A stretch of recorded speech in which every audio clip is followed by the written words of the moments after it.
Yo por la hora que es voy a intentar no aburrir en exceso a los presentes, sobre todo porque es un doble reto. Que un jurista hable de esta materia y encima en este horario, pues voy a intentar no caer en tópicos ni entrar en excesivos argumentos jurídicos que creo que no merecen la pena. Bueno, como de bien nacido, ser agradecido, en primer lugar, gracias a la Diputación por la amable invitación a aportar, si puedo, algo a esta materia. Gracias al Club de Innovación también por querer contar conmigo en este foro cualificado. Y yo, para entrar ya en materia, porque creo que el tiempo apremia, diré que ya estar aquí esta tarde y toda la mañana es para mí una factoría de ideas. Es aprender sobre experiencias de muchas administraciones, proyectos que están siendo exitosos, gracias a que detrás hay equipo de trabajo, hay implicación, hay respaldo político que lo está logrando. Por eso me he hasta replanteado qué decir esta tarde, porque quizá iban a quedarse con un sabor de boca un poco amargo después de ver proyectos tan interesantes, ¿no? Yo, en cualquier caso, no voy a renunciar, como municipalista convencido que soy, y ahí soy un jurista, soy secretario interventor de Administración Local y les hablo de mi libro, como decía el otro, ¿no?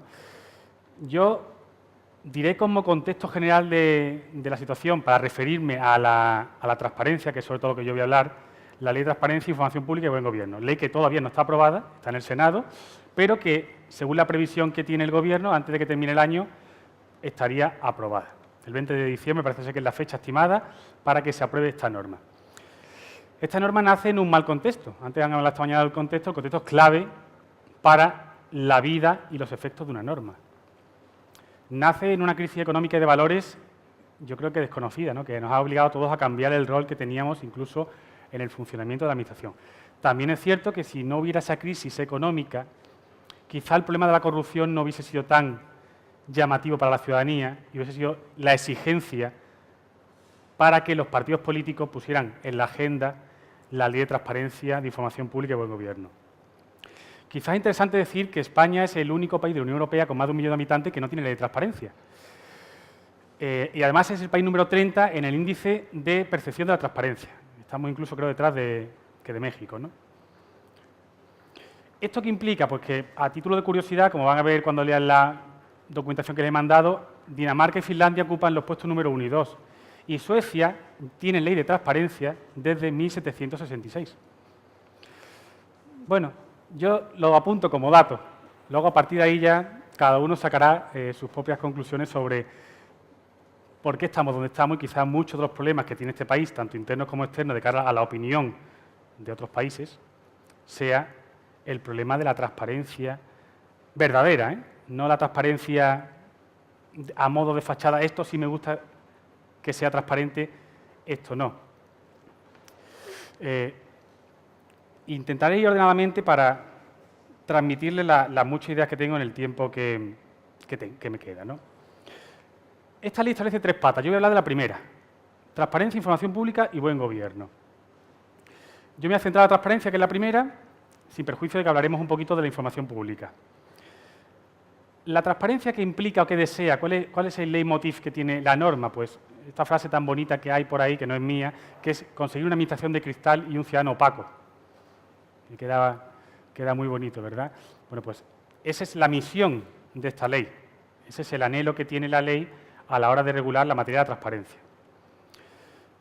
Para ello, parte de transformar lo que hasta ahora eran valores programáticos en principios realmente exigibles. Ya está ese derecho al acceso a la información del 105 de la Constitución española. Eso también es un paso importante. Sin perjuicio que luego hablaré de las debilidades que tiene la norma, que no son pocas a mi juicio, ¿no?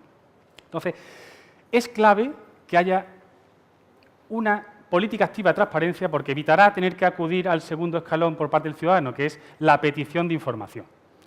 Entonces, la ley prevé la creación, eso sí, para el ámbito de la Administración General del Estado, de un portal de transparencia. Aquí hay que decir, porque las cosas no son gratis, que la prensa escrita de hace 2 días, el periódico El Mundo, que pude leer, establece o valora aproximadamente en 1.700.000 euros la puesta en marcha del portal de transparencia en el Estado. Es decir, esto va a tener sus costes, evidentemente, pero ya no solo en el Estado y en las comunidades autónomas, que van un paso adelante en esta materia, a mi juicio, sino en la débil administración local. La administración local, que es el laboratorio de prueba del estado de bienestar está sometido a una inseguridad ahora mismo que todos conocemos. Ese anteproyecto de ley de racionalización y sostenibilidad nos tiene a todo en vilo, ¿no? ¿Qué competencias vamos a tener? ¿Cuáles no? ¿Qué papel van a tener las diputaciones provinciales? Que aquí van a tener también probablemente mucho que decir. Lo adelanto para que no se me olvide. Y es que aquí cuando hablamos de entidades locales caemos normalmente en el error, yo el primero, de decir que todas las entidades locales son iguales. Eso no es cierto. Yo he trabajado en entidades locales de menos de 5.000 habitantes y es totalmente distinta a la entidad local donde trabajo ahora, que tiene 80.000. No tiene nada que ver.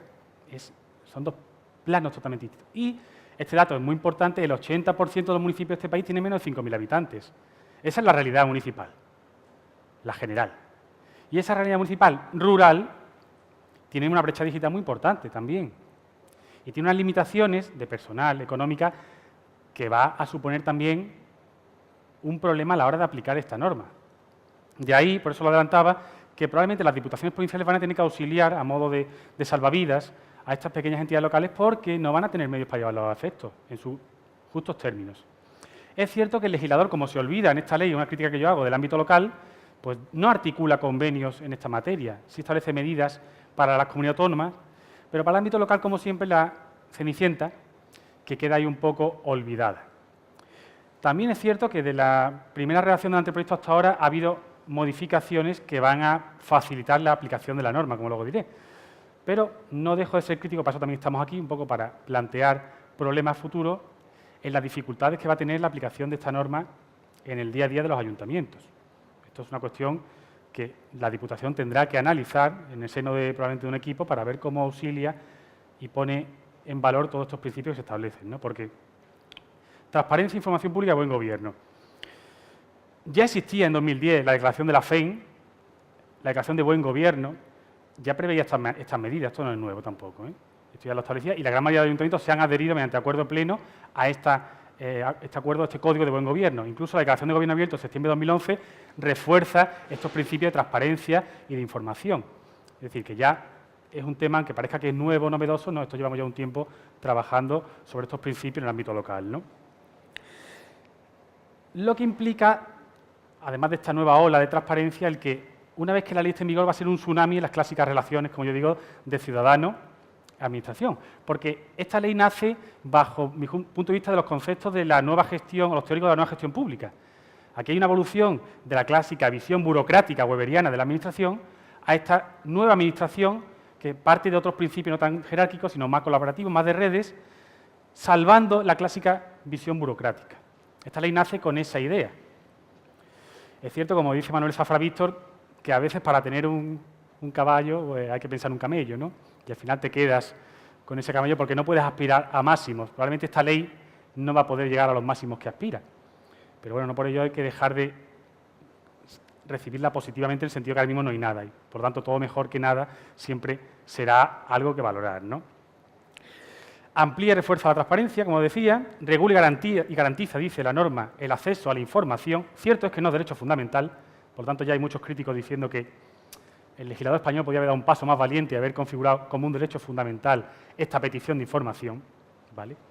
Sobre todo porque cuando luego le unimos con el talón de Aquiles de la norma, que es el silencio negativo, pues ya vemos que se edulcora la norma. Ya esto que es tan bonito en titulares y que el ciudadano puede pedir información a su administración local, o cualquier otra, por supuesto, sin tener que motivar por qué la pide. Hasta ahora decíamos, ¿es usted interesado? ¿Cuál es su interés en ver este expediente? Yo es que soy el vecino de la obra que se ha hecho y quiero ver si cumple el respeto a la fachada mínima y el medio ambiente. Normalmente lo que quiere ver es si ha invadido su parcela un poco. El respeto al medio ambiente, por mi experiencia, suele ser algo más secundario. Pero bueno, de todo hay, ¿no? Entonces, es cierto que ese ciudadano se va a poder dirigir a su administración y decir, oiga, que quiero ver este expediente y no me tiene usted que pedir porque soy interesado, quiero verlo. Por lo tanto, adelantémonos y establezcamos una política de publicidad activa en página web y en sede electrónica. Aquí es curioso el vaivén que ha tenido el texto, porque en su anteproyecto decía que tenía que ser en una de ambas, o página web o sede electrónica. ¿Qué ocurre? Que pasa por el filtro del dictamen consultivo y dice el Consejo Consultivo, oiga, que no es lo mismo, que las consecuencias de una página web o de una sede electrónica en términos legales no se comparan. Entonces el legislador cambia, dice, ¿verdad? Efectivamente. Pero ahora ha vuelto a dar marcha atrás. Particularmente, ¿por qué creo que ha dado marcha atrás? Porque se ha dado cuenta que en la realidad local no hay tantas sedes electrónicas con sus certificados electrónicos concedidos y aprobados, porque para ello requiere previamente de una normativa municipal que le confiera seguridad jurídica a esa sede electrónica, de quién depende, y eso no todas las entidades locales lo tienen. Aquí traigo un antecedente que nos puede servir de referencia a quizá la no aplicación correcta de esta norma. Es la Ley 11/2007, de acceso ciudadano electrónico, ¿no? Esa ley nos decía que se debía transformar la administración electrónica en aras de la eficiencia o la eficacia, ¿no? Decía el preámbulo. Y yo puedo hablar por mi experiencia que son pocas las entidades locales que tienen aprobado y dan cumplimiento a esta norma al día de hoy, en sus términos, o tienen aprobado en su efecto un plan de etapas que establezca cómo gradualmente se va a implantar en su administración la administración electrónica, cuáles van a ser los procedimientos que se van a poder íntegramente gestionar electrónicamente. Eso, las pequeñas y medianas entidades no tienen medios porque difícilmente tienen un informático en plantilla. Es muy complicado que tenga un informático en plantilla. A lo mejor tiene un contrato externo que viene un día en semana, 3, pero eso no es la realidad del mundo local y eso se tiene que también poner sobre la mesa, porque si no partimos de que hablamos para ayuntamientos como Málaga, como Tarrasa, con los esfuerzos que se han comentado aquí, pero esa no es la gran realidad del mundo municipal hoy en día. Entonces, si nos ponemos esa venda, pues luego saldrán las consecuencias que vengan, pero hay que partir del diagnóstico de la situación actual, porque lo contrario es una huida hacia adelante que llevará a que la norma pues no tenga sus efectos debidos. Cuando yo abogaba por esto en un artículo que escribí en enero de este año, en el seno del máster de Dirección Pública del INAP, que vimos la transparencia y me arranqué a escribir un artículo, pues vi que había muchas lagunas. Vi que había muchas lagunas porque se establecía la creación de un órgano que tenía que resolver las reclamaciones que se presentaban en materia de silencio ante las peticiones de los ciudadanos. Claro, eso generaba crear una estructura nueva en un ayuntamiento que está sometido probablemente a un plan de ajuste, que no puede, por ley, salvo reposición de efectivo, contratar personal, y dice, bueno, ¿y eso cómo se va a hacer? El legislador ahí, en el trámite parlamentario, lo ha eliminado. Ya parece que ha valorado que eso va a ser imposible también en su cumplimiento, y ha dicho, bueno, que sea el órgano que cree la comunidad autónoma y, en su defecto, el Consejo de Transparencia de la Administración General del Estado, ¿no? Ya ahí parece que se ha dado cuenta que estaban abocados a un fracaso en la propia entidad local para crear ese órgano que iba a ser de muy difícil cumplimiento su puesta en marcha, ¿no? He comentado esta adversidad que va a tener la entidad local. No quiero tampoco parecer pesimista. Yo soy, ante todo, quien me conoce, una persona optimista y creo que hay que ser utópico para cambiar las cosas y aspirar a lo imposible, como quien dice, para lograr un escalón más abajo, ¿no? Pero no por ello voy a dejar de comentar lo que creo que son males de esta norma, ¿no? Se establecen unos elementos que son muy positivos, que son sobre todo los artículos 6, 7 y 8, que establecen los elementos que en la sede electrónica o página web se van a tener que incluir.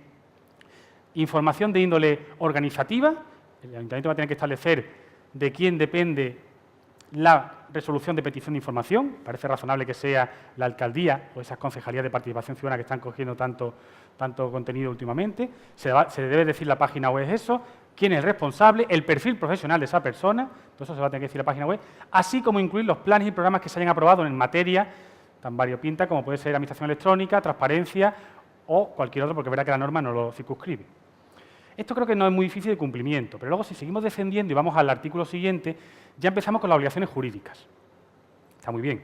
Y te dice que deberán incluirse, entre otras, las circulares y las instrucciones, y lo veo muy positivo porque es verdad que a veces, bajo el socaire de instrucciones internas, se buscaban interpretaciones de la norma que no tenían una publicidad tercero, no tenían el procedimiento de una ordenanza o un reglamento, de alguna manera vulnerando lo que es el procedimiento para esta medida. Ya se va a tener que publicar, e incluso yo abogo, ¿por qué no?, que se publiquen todos los informes que tenemos que emitir los técnicos, los juristas en la página web.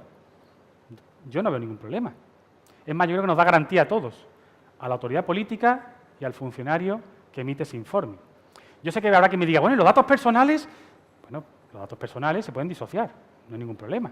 En aquello supuesto que haya algún dato personal, se pone las iniciales o se deja en blanco y se vuelca esa información en la página. Y no tiene por qué ser un obstáculo que se publicite en página web porque haya supuestos o haya datos personales. Yo recuerdo en su momento, cuando en el ayuntamiento en el que trabajaba publicamos los acuerdos de Junta de Gobierno en la página web, que dirigí una consulta a la Agencia de Protección de Datos, porque no tenía claro. Dije, mire, yo quiero publicar esto en la página web. En el tablón de dictos está publicado. Y el ciudadano ve los nombres.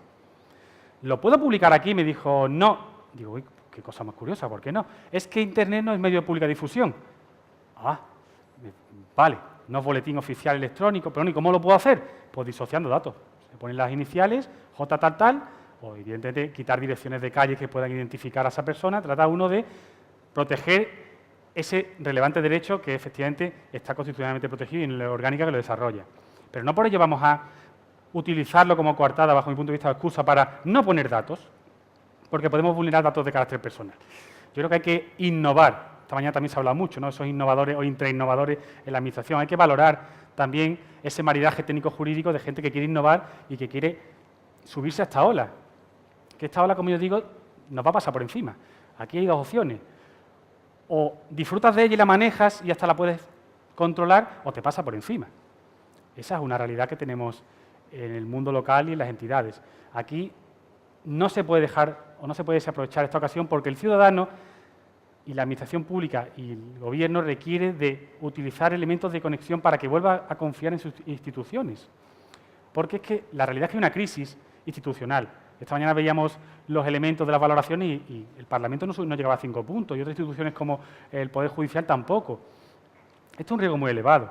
No se puede permitir un país democrático como España tentar mucho a la suerte en esta materia porque la situación es la que en este país, no voy a contar nada que no sepan los presentes, ¿no? O sea que eso, utilícese como elemento de refuerzo, esa rendición de cuentas, esa transparencia, para que el ciudadano confíe más o nuevamente en su Administración. Es cierto que esta ley no da solución a los grandes problemas de este país, tampoco es la medicina que todo lo cura, cuidado, ¿eh? O sea, quizás venga o tenga que venir acompañada de otras medidas como listas abiertas, como menos vinculación de los representantes políticos a sus partidos. Bueno, no me meto en un charco que quizá no me interesa hoy, pero esto no es solo la medida o la panacea para curar la situación actual. Tendrá que venir acompañada de otras medidas. Sin embargo, una crítica que yo le hago a esta norma es que se establece que se aplicará en defecto de normativa específica que regule el acceso a la información. Ya estamos abriendo una caja de Pandora para que sean las normativas, que este país tiene unas cuantas, de cada materia la que regulen en qué supuestos se puede o no acceder a la información. Ya mal vamos por ahí también, porque ahora empezamos con este déficit, bueno, déficit no, al revés, exceso legislativo que hay y normas hay las que queramos. Y ya cuando empezamos a interpretar una norma u otra, pues vemos que empezamos a navegar en un terreno muy movido, ¿no? Pero es que inclusive es peor todavía, porque yo creo que el legislador, intentando ser favorable a la aplicación de la norma, dice que el título primero, el de la transparencia, se aplicará una vez transcurrido un año de su entrada en vigor. Y ya es cuando yo creo que nos metemos en otro problema, porque vivimos en tiempos líquidos, como dice Bauman, ¿no? Y aquí lo que hoy vale ya mañana casi no vale. Aquí nada petrifica, aquí nada solidifica. Aquí este mundo vertiginoso lleva a que dentro de un año esta norma probablemente se haya quedado muy desfasada y que el día a día y el quehacer de la Administración y su evolución lleva a que haya que revisarla. Por lo tanto, ahí ya tengo también una crítica a esa intención positiva, seguro, del legislador para que gradualmente se implanten las medidas, pero, claro, deja al albur de un año un elemento clave de la norma, ¿no? Por lo tanto, ahí también tengo que ser crítico con el tema. Descendiendo un poquito más al procedimiento, y no voy a hablar mucho del tema porque es un tema normalmente árido, se pide por parte del ciudadano el acceso a un expediente, una documentación, en el plazo de un mes debe responderle la Administración, excepcionalmente, según la redacción actual, cabría prorrogar otro mes, por si el expediente es complejo, voluminoso, y en el caso que no responda, por desgracia, tenemos el ejemplo que he comentado del silencio administrativo negativo. Yo albergo pocas esperanzas de que esto se vaya a cambiar en el texto final de la norma, pero una ley que llega a estas alturas y que ya nace herida de muerte, creo yo, en el hecho del silencio administrativo, que el ciudadano se va a encontrar, que se tiene que ir a recurrir ante otra instancia administrativa, y si no, iniciar un peregrinaje ante instancias judiciales, pues tampoco parece que sea el ciudadano en el centro del sistema, ¿no? Como se trata en este nuevo concepto de gestión o administración pública, ¿no? Cierto es que tiene una cosa positiva, y es que la nueva ley de tasas tan criticada establece que no se pagan tasas ante reclamaciones por silencio o inactividad de la administración, por lo tanto no le va a costar las tasas a aquel que recurra ante el juzgado esta cuestión. Pero, hombre, no parece la solución más factible el que ante una petición, pues, la solución, como yo digo, sea el cajón. Y no ocurre nada, ¿no? No quiero decir con esto que vaya a ser la generalidad, pero hay que reflexionar, yo creo, en este tema. Antes he comentado que el legislador no ha sido valiente en el sentido de configurar un derecho fundamental propio, ¿no? Se establece un derecho de petición, ¿no? Del 105 de la Constitución española. Se podía haber ganado mucho habiendo dádole una preferencia a este trámite o a este procedimiento. No se ha hecho así.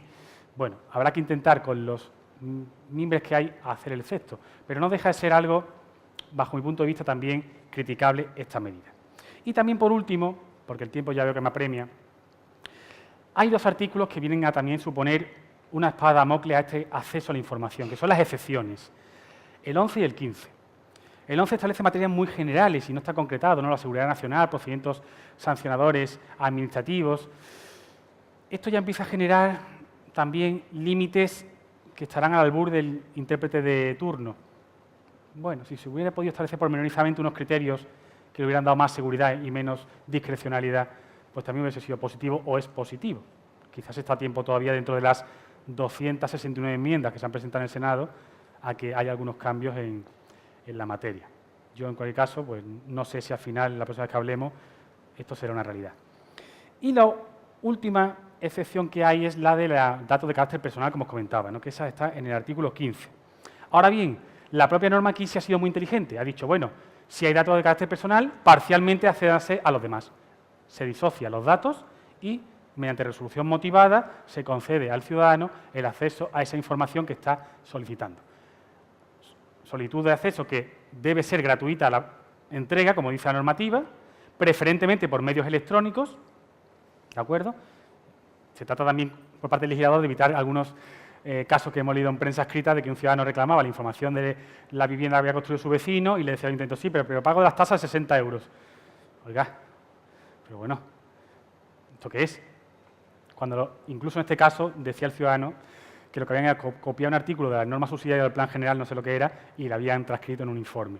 Bueno, pues son a veces elementos que no parece que vayan en la línea de la transparencia y de la información pública que abogamos y que yo defiendo enérgicamente, porque creo que cuando no hay nada que esconder, como se decía, la luz del día todo purifica, ¿no? Y ¿por qué hay que dejar de enseñar el trabajo que hacemos para quien nos paga, que son los ciudadanos? Y es que al final esto, siempre digo lo mismo, se sustenta gracias a que hay un ciudadano, un contribuyente al que le prestamos un servicio. Si no, no existiríamos. Es que no nos podemos tampoco perder de esa referencia que es clave también en este tema, ¿no? Bueno, a mí se me olvidan muchas cosas porque estoy haciendo un ejercicio de condensación y de intentar, como siempre dice mi mujer, vocaliza, que cuando te embalas no vocalizas, y estoy intentando vocalizar bien. Cualquier cuestión la van a poder leer con más tranquilidad en el documento que he entregado a la organización. Ahí está mi correo electrónico, ahí también está mi cuenta de Twitter, que también estamos en este mundillo de la red social de Twitter.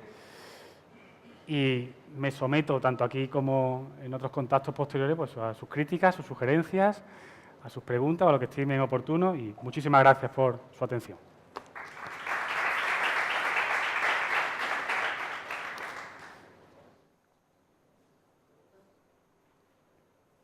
Facilita, ¿eh?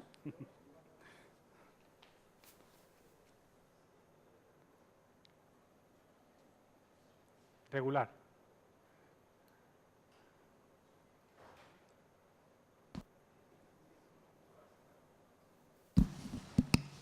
Gracias. Sí, Domingo, gracias por el análisis que has realizado sobre la ley de transparencia estatal. Mi pregunta va, ¿has tenido oportunidad de analizar qué repercusiones podría tener esta ley si se aprueba tal y como está ahora mismo con el texto del proyecto de ley andaluza de transparencia tal y como lo tiene ahora mismo aprobado el Consejo de Gobierno de la Junta de Andalucía, aunque todavía está pendiente de trámite parlamentario. Lo digo, por ejemplo, en cuanto se me viene a la cabeza una duda concreta, ¿no? El silencio administrativo. En la ley estatal se contempla el silencio administrativo negativo. En el autonómico, si no me equivoco, es positivo. O si no me equivoco, sí, es positivo. ¿Esa contradicción puede llegar a ser polémica? A ver, yo te voy a responder la primera, muy honestamente, que no las he comparado. También es cierto que cuando estaba escuchando esta mañana la ponencia de la Junta de Andalucía, está tentado a introducir a última hora algún elemento. Por esto del juego de la distribución territorial y de las competencias y de no huir coordinado y no generar más normas de las que ya tenemos, ¿no? Creo recordar que la legislación estatal establece, bueno, creo recordar no establece, qué artículos son de carácter básico, y son la gran mayoría, salvo, creo que 4 excepciones. No recuerdo si alguna de ellas es la del silencio. Habría que analizar ese aspecto. Pero no me extrañaría que hubiera una fricción. Vamos, ya de antemano seguramente va a haber fricciones porque aquí parece que hay una carrera entre el legislador andaluz y el estatal a ver quién antes llega a la meta de tener una ley de transparencia, cosa que sinceramente no acabo de comprender. Podían ir articuladas sin complementarse debidamente, pero bueno, ya sabemos que esto forma parte del mundo ideal, ¿no? Bueno, una puntualización en ese sentido. Yo sí sé, nosotros en Open Creative hemos estado colaborando, nos pidieron informe, cuando lo aprobó el Consejo de Gobierno de la Junta de Andalucía, nos pidieron informe al texto del proyecto de ley andaluza y lo que nos comentaban es que estaban esperando la tramitación parlamentaria a conocer el texto definitivo de la ley estatal precisamente para evitar esas ficciones, ¿no? Lo que pasa es que, claro, si hay esas ficciones, me temo que va a perjudicar bastante al proyecto andaluz, ¿no? Claro, es que esto al final, hombre, esto es aventurarse ya, esto es filosofía jurídica, ¿no? Pero bueno, puede haber invasión de competencias por uno o por otro, no te extrañar que haya un recurso por alguna de las dos administraciones. En fin, evidentemente lo mejor, no estoy descubriendo la pólvora, es que haya una lealtad institucional, una cooperación, ¿no? ¿Para qué vamos a estar trabajando ambas administraciones en lo mismo y dar a luz resultados que luego son contradictorios en alguna medida? Si al final lo que todos queremos es que el ciudadano tenga esos derechos. Pero a mí se me escapa ya hasta qué punto esa imbricación es real o, bueno, están en esa espiral que a mí la sensación que me da al principio que era una carrera vertiginosa a ver quién antes llegaba a la meta. Claro, con esos parámetros yo no te puedo responder con rigor jurídico, pero no me extrañaría que hubiera alguna fricción, porque no ha sido la primera vez que se ha producido una fricción, por ejemplo, en el tema de los registros. Yo te voy a poner un ejemplo muy rápido para no aburrir aquí a la gente. La Ley 3092 establece el régimen polivalente de registro en su artículo 38 y la Ley de Administración de la Junta de Andalucía establece que los registros de las entidades locales son válidos para presentar documentos ante la Junta de Andalucía, sin convenio. Eso no lo dice el legislador estatal, que es básico, y lo dice una legislación andaluza que está aprobada. ¿Ahora qué ocurre? Ha habido consultas, ha habido dictamen del Consejo Consultivo de Andalucía. Bueno, la norma está aprobada y hay que cumplirla. Salvo un juez, los demás, los operadores jurídicos, tenemos que respetar la norma, pero hay visos de que hay invasión competencial. Pero bueno, no lo han recurrido.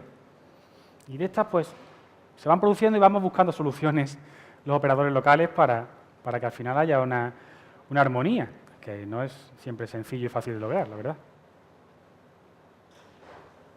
Claro, me comprometo a mirarlo ahora que me has hecho esa pregunta e intentar responderte con más detalle y fundamento. Hola, José Domingo, buenas tardes.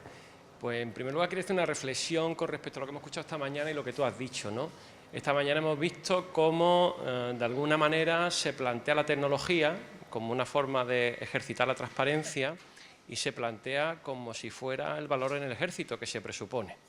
Entonces, encardinándolo como tú lo has planteado desde un punto de vista jurídico acertado, de efectividad y desde el planteamiento neutral de la Administración frente al ejercicio de estos derechos, ¿hasta qué punto piensas tú que, por mucho que se actúe en el ámbito de la transparencia, tal y como hemos observado esta mañana, que han actuado muchos ayuntamientos con buenos procederes, con ciertas actividades que son dignas de elogio, y teniendo una serie de cifras como las que te puedo informar ahora, que en la actualidad solamente el 60% de los hogares en España tiene acceso a banda ancha, si tenemos en cuenta que el porcentaje más que mayoritario de los usuarios de esta banda ancha son los menores son los usuarios de entre 16 y 24 años, ¿Hasta qué punto se da cumplimiento a esta normativa que tú has planteado aquí perfectamente desde un punto de vista jurídico y aséptico tecnológicamente, cuando se plantean por parte de los ayuntamientos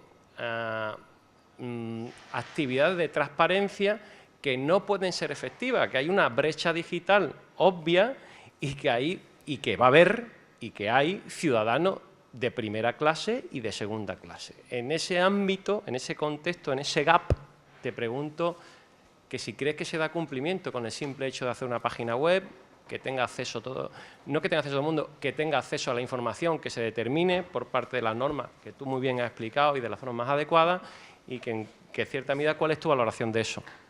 Muchas gracias, Domingo. Sí, Álvaro, gracias. Vamos, yo comparto contigo, Álvaro, la reflexión casi íntegra, bueno, íntegra. Lo que pasa es que le añado al final un matiz, y es que la administración pública es el primer agente del cambio social. ¿Recae o reside en la administración pública vencer eso que dices? También. La situación es esa, pero es verdad que si nos quedamos ahí, pues como muchas veces comentamos, no se haría más allá.